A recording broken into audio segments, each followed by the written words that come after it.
April 18, 1942. Just after dawn, the Pacific is a cold, rolling sheet of steel. The carrier USS Hornet cuts through the swells, its decks slick with spray, its crew gathered in tense clusters along the rails. Ahead of them, fog hangs low, as if trying to hide the danger waiting beyond the horizon. On the flight deck, 16 B-25 Mitchell bombers stand lined up like metal giants too large, too heavy, and never meant for a ship like this. Their engines cough to life. Shaking the deck beneath the sailors' boots, men who had been at sea for weeks feel the vibration travel through their bones. The wind smells of fuel, salt, and a mission most of them know might not bring the crews home. The sky is gray, the waves restless, and the stakes enormous. Hundreds of miles to the west, Tokyo moves through its morning with practiced confidence. Pilots sit in ready rooms, mechanics work casually, and the idea of American bombers appearing overhead feels impossible, something to laugh off, something that simply does not happen. But in a few hours, that certainty will burn away, and to understand why these bombers came and why their arrival mattered so deeply, we must step back into the war that shaped this moment. The months leading into April 1942 were shaped by shock, imbalance, and a sense that the Pacific had tilted dangerously in one direction. After the attack on Pearl Harbor on December 7, 1941, the United States found itself confronting a rapidly expanding Japanese empire. In a matter of weeks, territories that had once looked secure, Guam, Wake Island, the Philippines, were collapsing under relentless pressure. Japan's naval air power roamed freely across the region, striking at will, while American forces struggled to regroup, rebuild, and understand the new scale of the conflict.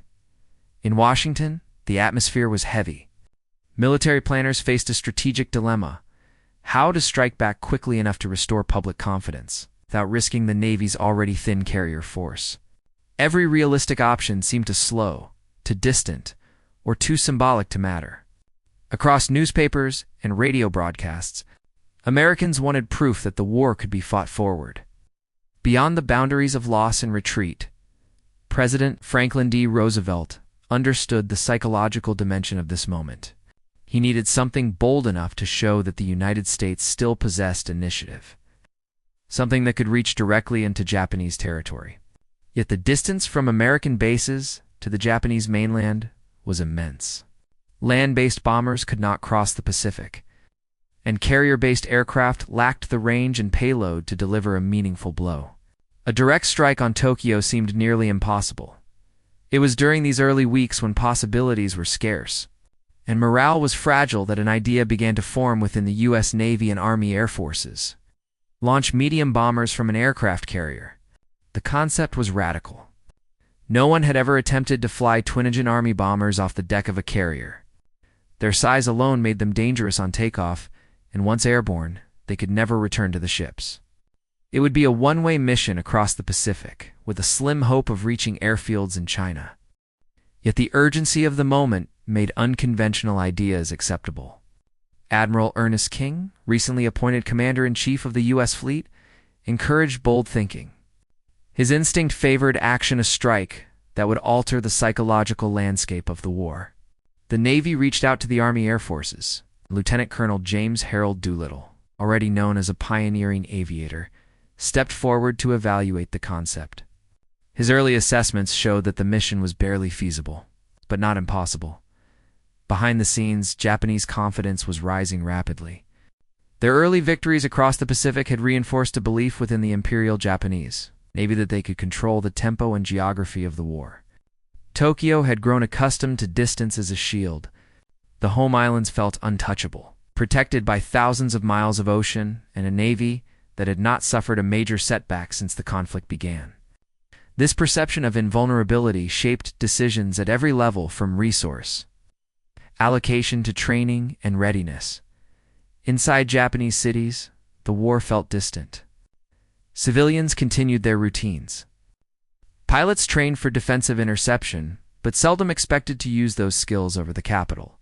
Officers in Tokyo analyzed foreign newspapers and intelligence reports, confident that no American aircraft could reach their skies for years.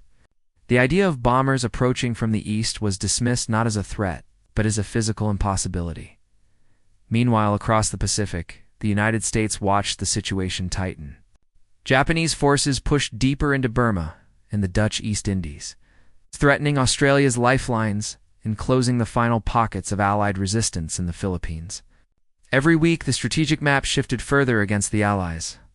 While American carriers Enterprise, Hornet, Yorktown, Lexington, and Saratoga shouldered the responsibility of preventing complete collapse, the shadow of Pearl Harbor lingered heavily.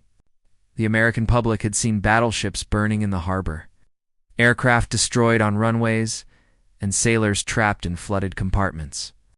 The image of American power humbled became a symbol of vulnerability.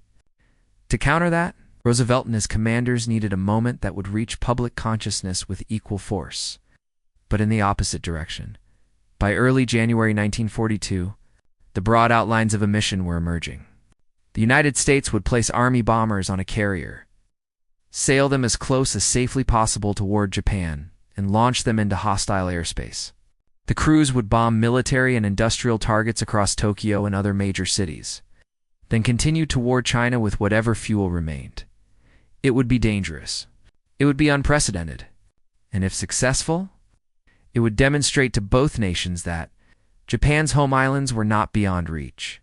With planning still in its earliest stage, the U.S. military began to shape the resources, personnel, and technical adaptations needed to turn the concept into an operational reality, details that would soon define the mission's character.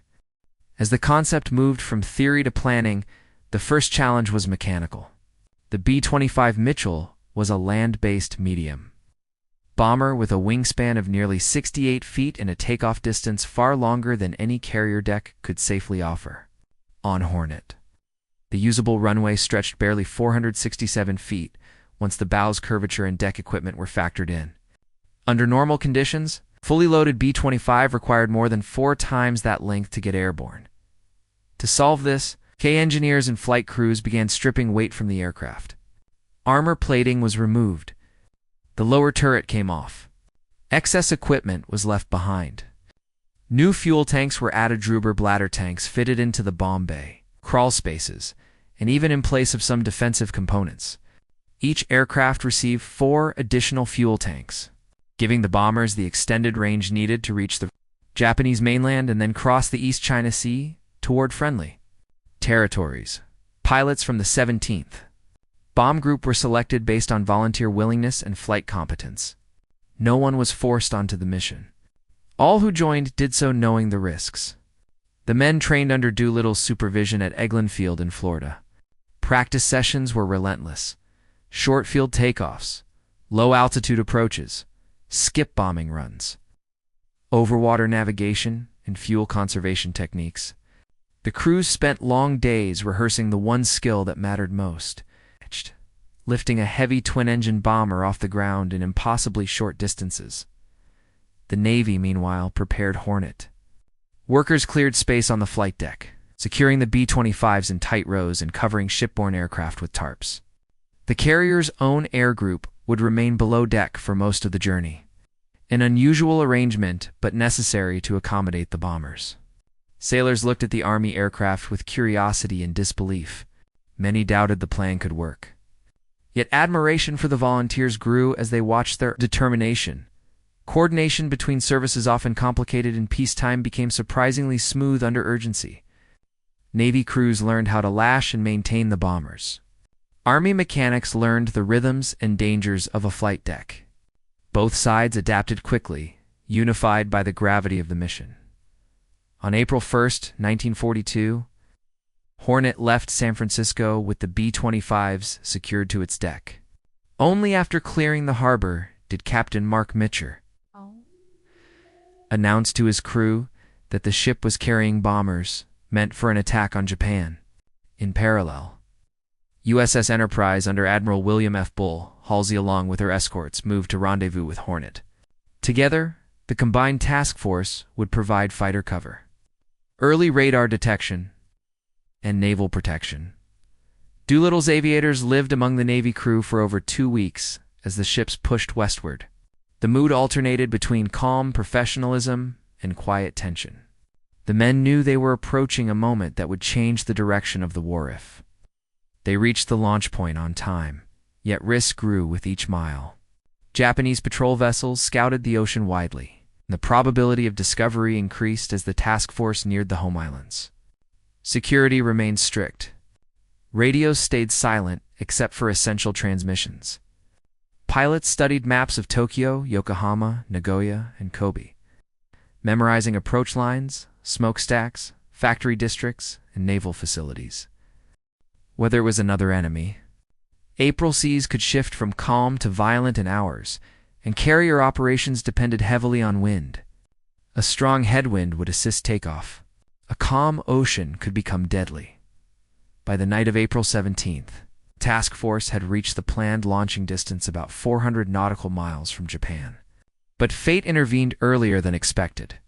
Japanese picket boats were detected on radar, and one vessel managed to radio a warning before being sunk by American gunfire, though it remained unclear whether that warning had reached Japanese command. Halsey and Doolittle knew the decision could not wait. The bombers had to launch now, not later, despite being nearly 650 miles from their targets. Far beyond the distance originally planned, fuel calculations shifted instantly. Survival odds fell sharply, but the objective remained unchanged. And in these final hours, before the takeoff sequence began, the mission's deeper layers, human, tactical, technological, and psychological, would come sharply into focus. For the men selected for the mission, the Doolittle Raid was more than an operation. It was a personal leap into the unknown. Each volunteer understood the odds. They knew the distance was too great, the fuel margins too thin, the chances of reaching friendly airfields in China uncertain at best. Still, when Doolittle asked for crews, no one stepped back. Instead, pilots, bombardiers, navigators, and gunners stepped forward willingly, signing on to a mission with no guarantee of survival or return. Living aboard Hornet brought the reality closer. Navy sailors watched the airmen with a mixture of respect and unease. Carriers were designed for compact fighters, not heavy bombers. Every day, the Army crews walked past the deck edge and saw nothing but empty ocean, a reminder that once they left the ship, they were fully alone. The airmen dealt with fear in quiet ways. Some wrote letters they never intended to mail unless they survived. Others focused obsessively on technical details, fuel mixtures, drift angles, weight distribution, because precision gave them control inside a mission that offered little. A few confessed to each other that they didn't expect to see another sunrise after the attack. Yet despite the tension, camaraderie deepened. Pilot and navigator became inseparable teams. Mechanics checked every bolt twice. Even the smallest rituals, morning coffee, a shared joke, a brief break on the deck, became anchors of normalcy. This human core, forged not under command but under choice, became the emotional backbone of the mission. Their determination would shape every second that followed, forming the first layer of understanding before turning to the tactical realities that defined the attack itself. Launching medium bombers from a carrier was a tactically extreme, almost reckless. It was the only method capable of placing American air power over Tokyo in early 1942. 4. Admiral Halsey and Captain Mitcher. The operational risk was immense. American carriers were precious assets. Losing even one could cripple Pacific strategy. Yet the mission required pushing those carriers close enough to Japan that discovery became almost inevitable. The task force sailed in strict silence. No running lights at night. No radio chatter. Every ship maintained blackout conditions to avoid detection by Japanese submarines or picket boats. Navigators plotted courses with constant awareness of Japanese patrol lines stretching outward from the home islands. The takeoff itself represented the most dangerous moment. Carriers needed strong headwind to generate lift for the B-25s. Without enough wind, bomber could stall, slide sideways, or fall off the bow in a fatal crash. On Hornet, sailors measured the wind relentlessly, checking every shift. Engine crews stood ready to adjust speed. The ship's angle relative to the waves mattered. Even the swell pattern could decide whether a bomber cleared the bow or struck the water. Yet the deeper tactical gamble lay beyond the launch. Once the aircraft left, the task force had no reason to remain anywhere near Japan. Halsey intended to turn immediately, retreat at full speed, and avoid any possibility of battle with the far superior Japanese surface forces operating from the home islands. These tactical constraints defined the narrow corridor in which the raid had to occur. The operation wasn't a duel, it was a dash. A single thrust into enemy airspace followed by a rapid withdrawal into the Pacific's immensity. That balance of aggression and survival marked the raid's tactical character, setting the stage for the technological innovations that made the mission barely possible. The Doolittle Raid succeeded because technology was bent, almost broken until it served a purpose it was never designed for. The B-25 Mitchell was a land-based workhorse, reliable and versatile, but not a machine meant for carrier takeoffs or ultra-long-range missions. To make it viable, crews altered everything they could. First came weight reduction. Armor plating, defensive turrets, unnecessary wiring, and even some navigation tools were removed. In several aircraft, tailguns were replaced with painted wooden replicas to intimidate attackers while saving weight. Each pound mattered. Engineers tracked every modification in notebooks, calculating how much distance a few pounds of added or removed mass might cost. Then came fuel expansion. The standard B-25 carried roughly 646 gallons. For the raid, aircraft were modified to carry over 1,100 gallons. Rubber tanks were fitted wherever space allowed inside the bomb bay, in crawl spaces, and behind bulkheads. This extended range was crucial, but it also created new risks.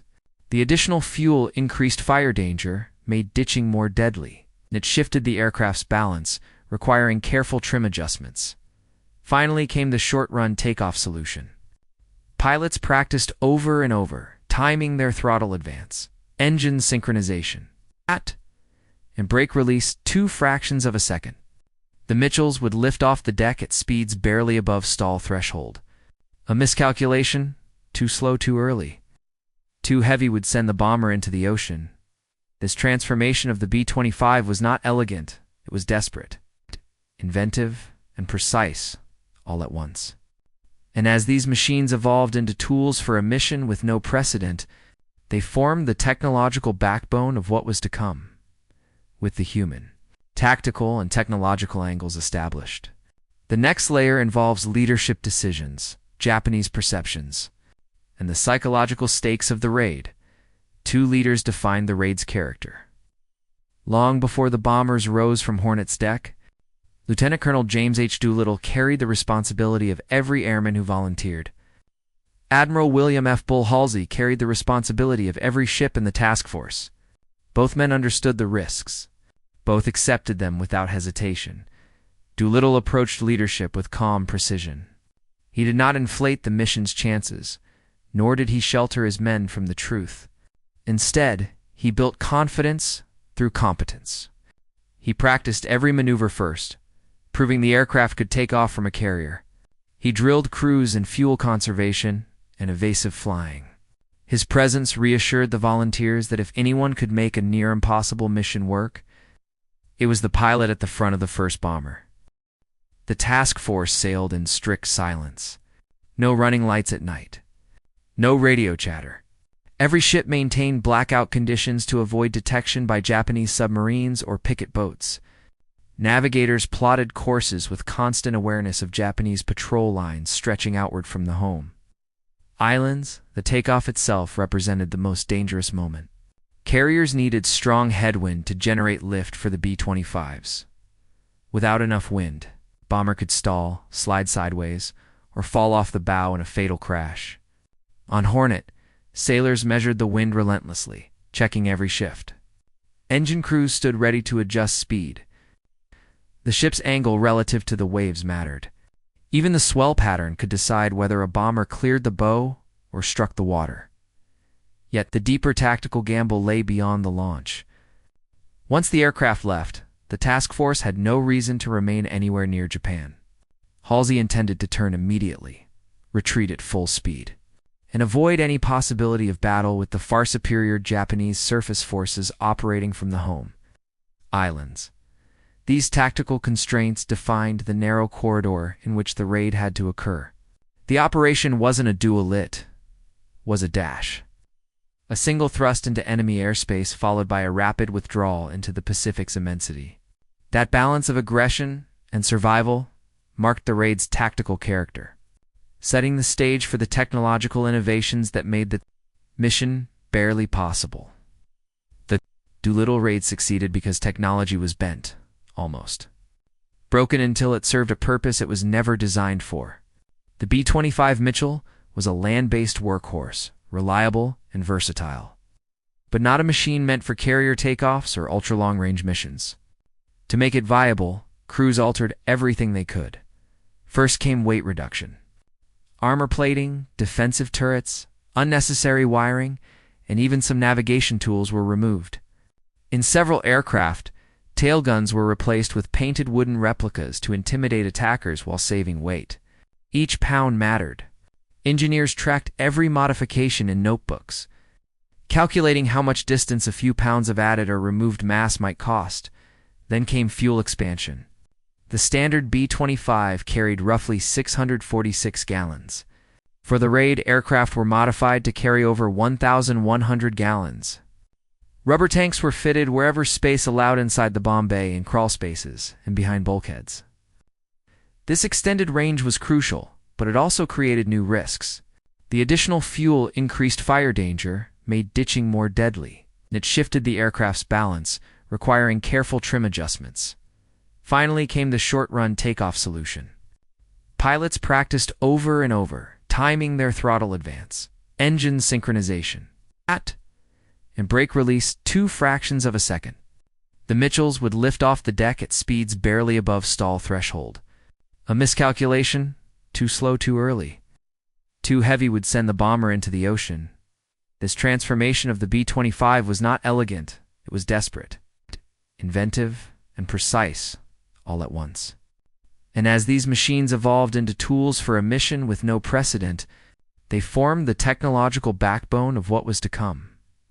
With the human, tactical, and technological angles established, the next layer involves leadership decisions, Japanese perceptions, and the psychological stakes of the raid. 2 leaders defined the raid's character. Long before the bombers rose from Hornet's deck, Lieutenant Colonel James H. Doolittle carried the responsibility of every airman who volunteered. Admiral William F. Bull Halsey carried the responsibility of every ship in the task force. Both men understood the risks. Both accepted them without hesitation. Doolittle approached leadership with calm precision. He did not inflate the mission's chances, nor did he shelter his men from the truth. Instead, he built confidence through competence. He practiced every maneuver first, proving the aircraft could take off from a carrier.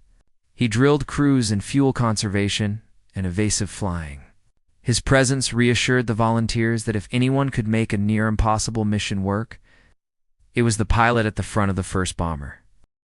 The night was supposed to be quiet, but just before dawn, something shifted. A sound, a glare, a vibration in the earth that every soldier recognized instantly, and feared American scouts crawling through the frozen tree line. Spotted movement far too organized to be a routine German patrol.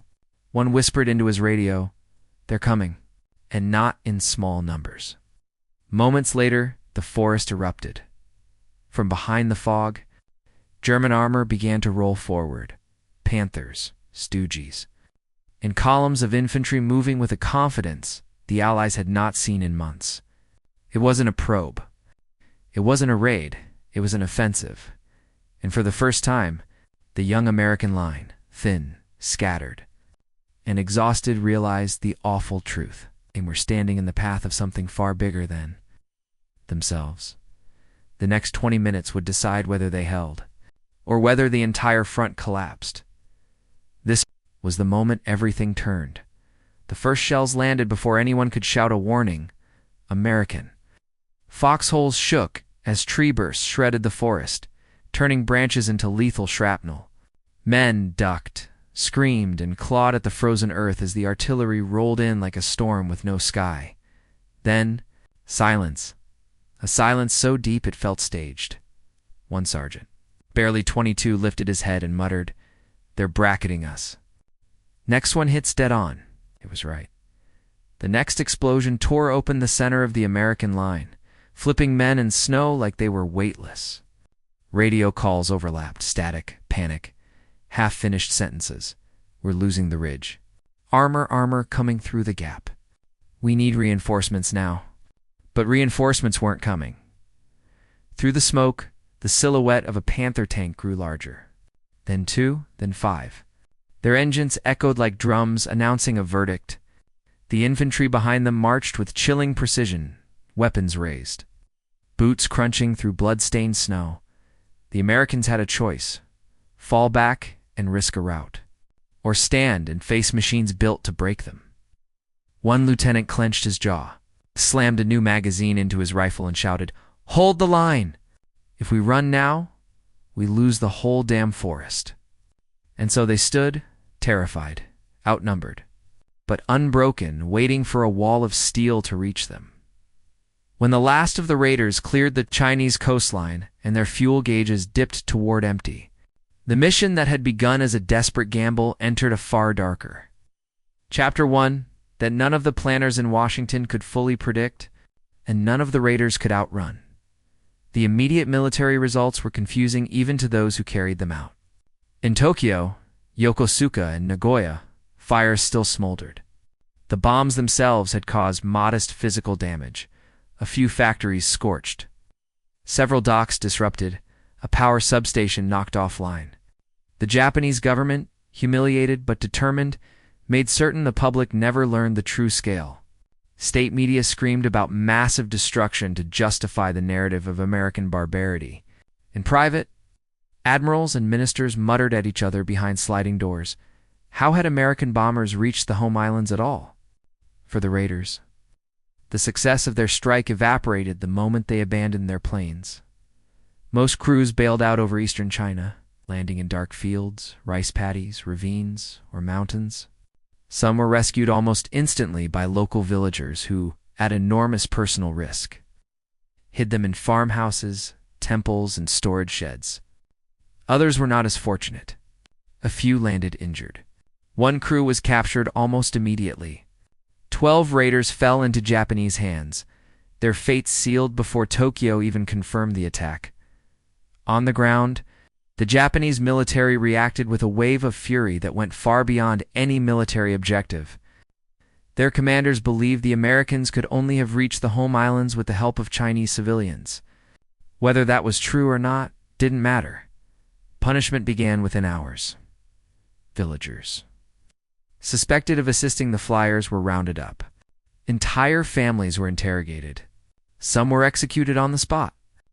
Others were taken to camps where they were never seen again.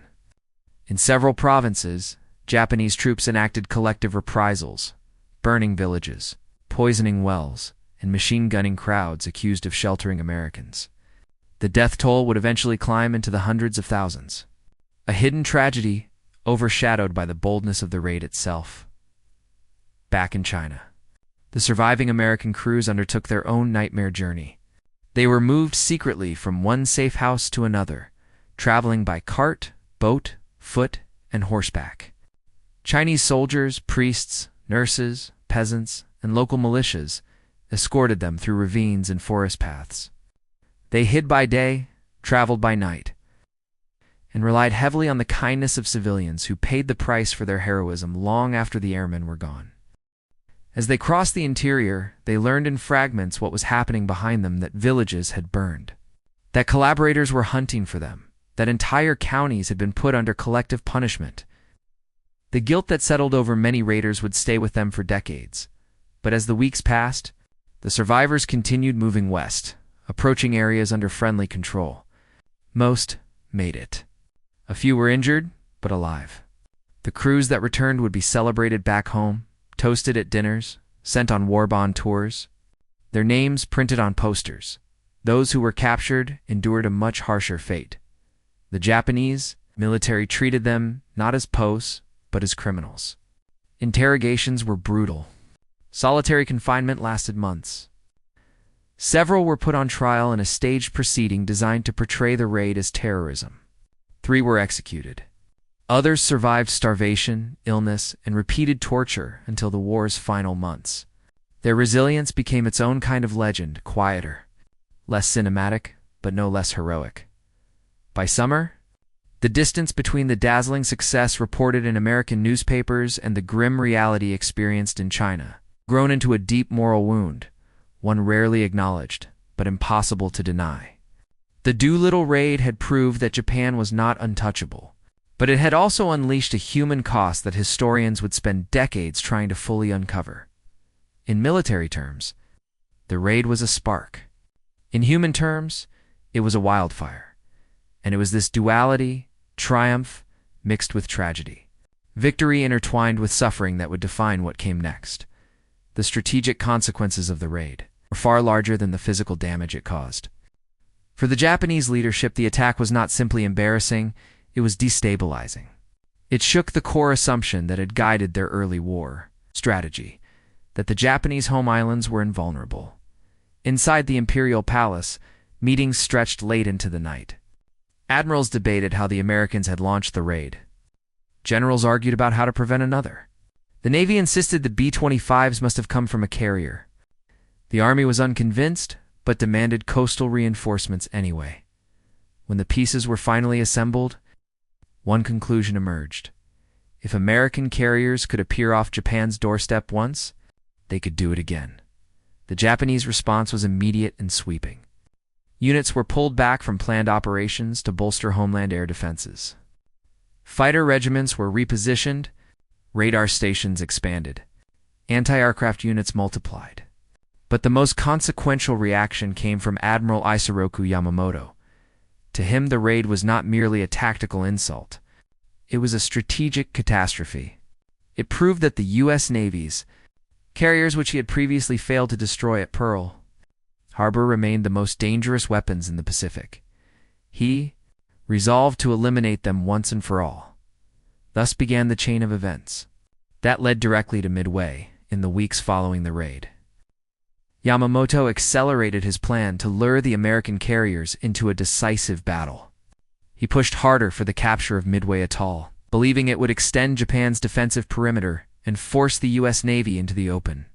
He persuaded other admirals that Midway was essential not merely as a forward base, but as bait. The Doolittle Raid had shifted the timeline.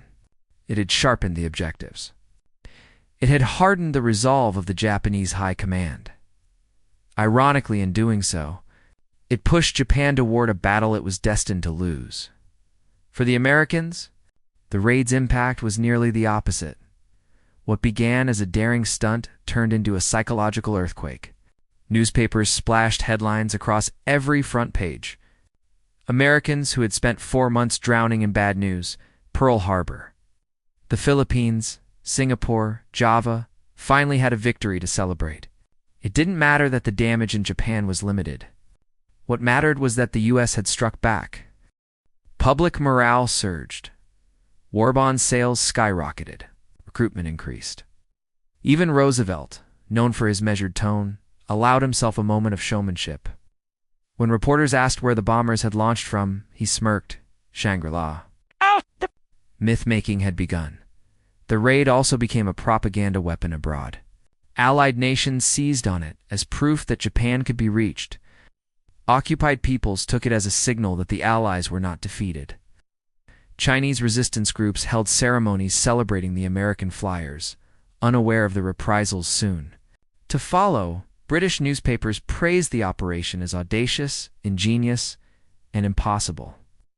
Inside the Pentagon and Navy Department, however, the mood was more sober. Planners realized how thin their margin for success had been. Fuel, weather, Japanese patrols, everything had cut it close. But the strategic outcome was undeniable. Japan had been rattled, and rattled regimes made mistakes.